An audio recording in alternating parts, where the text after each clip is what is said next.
पहाड़ों से घिरा हुआ एक गांव था। वह गांव शांति और खुशहाली का प्रतीक था। उस गांव के लोग हंसी खुशी से रहते थे, एक साथ मिलजुल कर रहते थे। उस गांव में लोपा नाम की एक लड़की का परिवार भी रहता था। के परिवार में उसके माता पिता और एक बड़ी बहन मुद्रा थी। लोपा के माता पिता बुनकर थे और वो अक्सर शहर जाते थे अपने कपड़े बेचने के लिए। आज भी वे शहर गए थे और उन्होंने दोनों बहनों को यह बोल दिया था कि ध्यान से घर में रहे और घर से बाहर ना जाए। रूपा एक बहुत ही समझदार बच्ची थी। वह तो छोटी थी ही, साथ में अपनी माँ पिताजी का कहना भी मानती थी और उनका ख्याल भी रखती थी। लेकिन उसकी जो बड़ी बहन मुद्रा थी वो उसके विपरीत थी। वह अपने माता पिता का कहना बिल्कुल भी ना सुनती थी। अपने मन से कहीं भी जाती, कहीं भी आती और अपने माता पिता की बात ना मानती। लोपा ने अपनी बहन से कहा, दीदी आप कहाँ गई थी? आपको इधर उधर नहीं जाना चाहिए। मम्मी और पापा ने मना किया है ना। चलिए घर, अभी वो लोग शाम में आएंगे। उन्होंने बोला है घर के अंदर रहने के लिए। सुनकर मुद्रा बहुत खुश हुई। उसने बोला, लोपा क्या सच में मम्मी और पापा बाजार चले गए? ये तो बहुत अच्छा हुआ। चलो लोपा, हम लोग कहीं घूमने चलते हैं।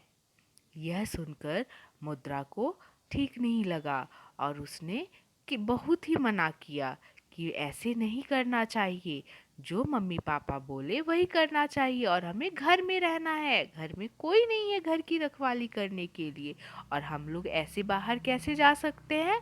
लेकिन मुद्रा एक भी नहीं बात मानी उसकी और बोली, चलो मेरे साथ। बड़ी बहन की बात नहीं काट सकती थी। वह अपनी बड़ी बहन से भी प्यार करती थी, तो उसने जाने का निश्चय कर लिया। बोला, ठीक है, चलो। लोपा ने कहा, देखो मुद्रा, मम्मी और पापा के आने से पहले ही हमें घर आना होगा, नहीं तो मैं तुम्हारे साथ आगे से कभी नहीं जाऊंगी। लोपा ने बोला कि मैं तुम्हारी बात नहीं काट सकती, इसलिए मैं तुम्हारे साथ चल रही हूँ। यह सुनकर मुद्रा बहुत खुश हुई और बोली, तुम चिंता मत करो ना लोपा, मैं तुम्हारी बड़ी बहन हूँ। मम्मी पापा के आने से पहले हम लोग घर आ जाएंगे। दोनों गांव से दूर निकल पड़े। दोनों बहनें एक जंगल में पहुंची और वो जंगल बहुत ही घनघोर, घना और भयंकर दिखने में था। लोपा ने बोला, मुद्रा ये तुम कहाँ ले आई हो मुझे? मुझे डर लग रहा है। ये जगह मुझे ठीक नहीं लगता। चलो हमें चलना चाहिए। ओ मेरी भोली बहन, हम लोग एक कैसल जा रहे हैं।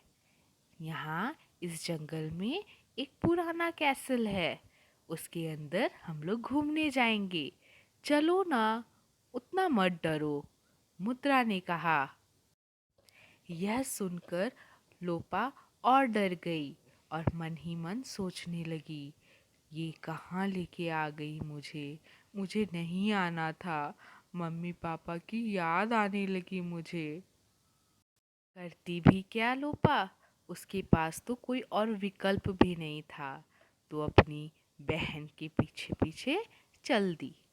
आखिरकार उन लोगों को कैसल दिखाई दे ही दिया। लोपा ने मुद्रा से कहा कि वह ना जाए उस कैसल के अंदर। क्या पता अंदर कुछ अजीब सा हो या फिर हम लोग कभी भी बाहर ना निकल पाए। लेकिन मुद्रा ने लोपा की एक भी ना सुनी और बोली, मुझे तो जाना है। बहुत दिनों से मैं इसके अंदर जाना चाह रही थी। तुम भी चलो, कुछ नए नए चीज देखेंगे वहां पे। वो दोनों कैसल के अंदर आए। कैसल बहुत खूबसूरत था। सारी फर्श दीवारें एकदम नई लग रही थी। सब चमक रहे थे। दोनों बहन को आश्चर्य हुआ कि इतना साफ सफाई वाला जगह है, लेकिन यहाँ पे कोई एक आदमी भी नहीं है। आखिर इतना साफ करता कौन है ये महल? वे लोग आपस में बात कर रहे थे। मुद्रा ने कहा, ये तो तुम ठीक बोल रही हो, लेकिन अगर हम लोग एक ही जगह पे इतना देर कर रुकेंगे तो पूरा कैसे महल घूम पाएंगे? चलो और कहीं जाते हैं घूमने, देखते हैं कि यहाँ और क्या क्या है। घूमते घूमते दोनों बहन एक ऐसे कमरे में पहुंची जहाँ पे सोना चांदी से भरे हुए सामान एक अलमारी में बंद थे। यह सब देखकर मुद्रा को बहुत आश्चर्य हुआ और उसने सोचा कि देखो लोपा, यहाँ पे तो कोई भी नहीं है, और जबकि देखो कितने सोने चांदी से भरे सामान हैं। चलो हम लोग कुछ ले जाते हैं। मुद्रा की सारी बातें सुनकर लोपा को बहुत गुस्सा आया। उसने मुद्रा को बोला कि एक तो तुम किसी दूसरे के जगह पे आई हो और ऊपर से यहाँ का सामान ले जाना चाहती हो। तुम इतनी लालची कब से हो गई मुद्रा? ये बहुत बुरी बात है।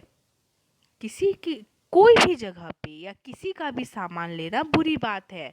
हम यहाँ से कोई भी सामान लेके नहीं जाएंगे। हम लोग यहाँ देखने आए हैं, घूमने आए हैं, ना कि सामान लेने आए हैं। बोलती रह गई, लेकिन मुद्रा पे कोई असर नहीं हुआ और वह अलमारी खोलने जाने ही वाली थी। और अलमारी को जैसे ही खोलती, अचानक से किसी के आने की आवाज आई। और जब उन्होंने मुड़ के देखा तो वहां और कोई भी नहीं, एक इच्छाधारी नागिन थी, जिन्हें देखकर दोनों बहन बहुत डर गई और घर जाने के बारे में सोचने लगी। नागिन गुस्से में थी। उन्होंने बोला कि मैं इस कैसल की रानी हूँ और कई हजारों साल से मैं यहाँ रहती हूँ। किसी की हिम्मत नहीं होती कि यहाँ से कोई एक पत्ता भी हिला सके, और तुम लोग यहाँ से सामान चोरी करने के लिए आए थे। तुम दोनों अब यहाँ से नहीं जा सकते हो। मैंने तुम्हें कैद कर लिया है। लोपा ने माफ़ी मांगी। बोला, हमें माफ़ कर दीजिए। हमें ये पता नहीं था कि आप यहाँ की रानी हैं। बस हम लोग सिर्फ देख रहे थे। हमें माफ़ कर दीजिए। हमें घर जाने दीजिए। हमारे मम्मी पापा हमारा इंतज़ार कर रहे होंगे। नागिन ने कहा, मैं तुम दोनों को तब से देख रही हूँ जब से तुम इस महल के अंदर आई, और मैंने तुम दोनों की सारी बातें सुन लिए। लोपा, तुम एक अच्छी लड़की हो, तुम जा सकती हो, लेकिन मुद्रा यहाँ से नहीं जाएगी, क्योंकि वो एक लालची लड़की है और लालची लड़की का कोई जगह नहीं है। वो सिर्फ और सिर्फ यहाँ के जेल में सड़ेगी। तुम चाहो तो जा सकती हो लोपा, मुद्रा यहाँ से नहीं जाएगी। कुछ हो जाने के बावजूद मुद्रा नागिन से बिल्कुल भी माफ़ी नहीं मांगी, जबकि लोपा ने कितना समझाया कि माफ़ी मांगो और घर चलो, मम्मी पापा राह देख रहे हैं। लेकिन वह इतनी घमंडी थी कि उसने और उल्टा ही जवाब दिया, और नागिन को गुस्सा अधिक आ गया और उसने बोला, अगर लोपा तुम्हें जाना है तो जाओ, मुद्रा यहाँ से नहीं जाएगी। चारी लोपा क्या करती, अपनी बहन को समझाती तो वो समझने के लिए तैयार नहीं थी और नागिन से बचना ज़रूरी था। अगर दोनों बहन वहीं रह जाती तो घर में मम्मी पापा परेशान होते। इसलिए उसने मन में सोचा कि अभी मैं चली जाती हूँ, फिर मम्मी पापा के साथ यहाँ पे आके और नागिन से माफ़ी मांग के मुद्रा को छुड़ा के ले जाऊंगी। कर लोपा जाने लगी, लेकिन मुद्रा को इस बात का कोई फिक्र नहीं था। वो पता नहीं किस घमंड में जी रही थी। उसे लग रहा था नागिन उसका कुछ नहीं बिगाड़ सकती। नागिन ने बोला, काश मुद्रा तुम अपनी छोटी बहन से कुछ सीख पाती।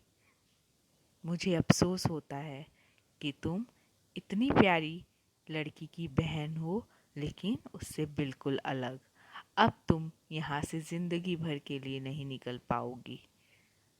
रूपा के जाने के बाद और नागिन की बातें को सुनकर मुद्रा को ये एहसास हुआ कि वह बुरी फंसी है और अब वो कुछ कर नहीं सकती है। उसे अब पछतावा हो रहा था कि उसने कितनी बड़ी गलती की, लेकिन अब वह जिंदगी भर इसी महल में कैद रहेगी। अब तुम जिंदगी भर इसी महल में रहोगी और मेरी सेवा करोगी। लोपा तो जा चुकी है, लेकिन वो अब तुम्हारी मदद नहीं कर सकती, क्योंकि कल तक ये महल अदृश्य हो जाएगा। किसी को पता भी नहीं चलेगा कि यहाँ पे कोई महल भी हुआ करता था। इसलिए अब तुम हमेशा मेरे साथ रहोगी और मेरी सेवा करोगी। इस तरह दोस्तों, मुद्रा अपनी लालच और बुरी आदतों की वजह से हमेशा के लिए नागिन के पास रह गई और लोपा अपनी अच्छी आदतों की वजह से अपने घर जा सकी। कभी भी घमंड और लालच नहीं करना चाहिए, हमेशा विवेक से काम लेना चाहिए। अगर आपको ऐसी नई नई कहानियाँ पसंद है तो प्लीज़ हमारा चैनल लाइक और सब्सक्राइब कीजिए, क्योंकि हर रोज़ एक नई कहानी मैं लाती हूँ ताकि आप लोग इसे देख सके और इन्जॉय कर सके। Thank you.